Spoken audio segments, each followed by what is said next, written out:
మనోజ్ విషయంలో బాలు ఎంత చేసినా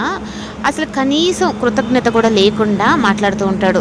ఇంకా ఆ హాస్పిటల్ బిల్లు మొత్తం బాలునే పే చేస్తే,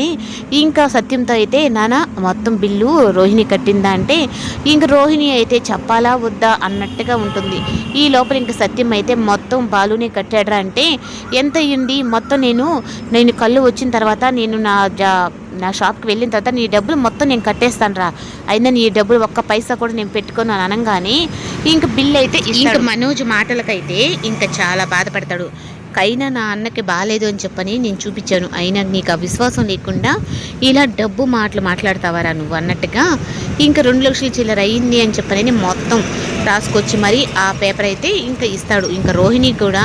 అవును మనోజ్ 2,00,000 చిల్లర అయింది అని చెప్పంటే, వీడు దొంగ లెక్కలు రాసుంటాడు, అయినా వీడిని నమ్మను, వాటన్నిటికీ ప్రూఫ్స్ కావాలి నాకు అన్నట్టుగా చెప్తాడు. ఇంకా డాక్టర్ వచ్చి ఇంకా కట్లు ఇప్పేసి ఇంకా తన ఇంటికి పంపించేస్తాను అని చెప్పి అనేటప్పటికీ ఇంకా బాలు అయితే వీడికి 2 రోజులు లోకం తెలియాలి అంటే వాడికి ఆ కుట్లు అనేటివి ఇప్పకుండా ఉండాలి అన్నట్టుగా ఇంకా సిస్టర్ ద్వారా ఇంకా కుట్లు ఇప్పకుండా అయితే చేస్తాడు. ఇంకా సిస్టర్ వచ్చి 2 రోజుల దాకా కుట్లు ఇప్పేదానికి లేదు అంటే, అయ్యో నాకు షాప్ ఉంది మేడం, నేను అక్కడికి వెళ్ళాలి అంటే, సరే మీకు షాప్ ఉంటే నేనేం చేయను, నేనేమైనా పగలగొట్టేనా గాజు పెంకులు వచ్చి మీ కళ్ళలో గుచ్చుకోవడానికి అన్నట్టుగా తను మాట్లాడుతుంది. సరేలే మనోజ్ 2 రోజులే కదా, ఆ 2 రోజులు నేను మేనేజ్ చేస్తానులే అని చెప్పంటే,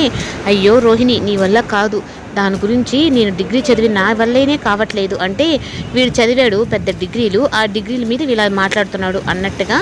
ఇంక తనైతే అంటాడు. ఇంకా అలా అంటాడో లేదో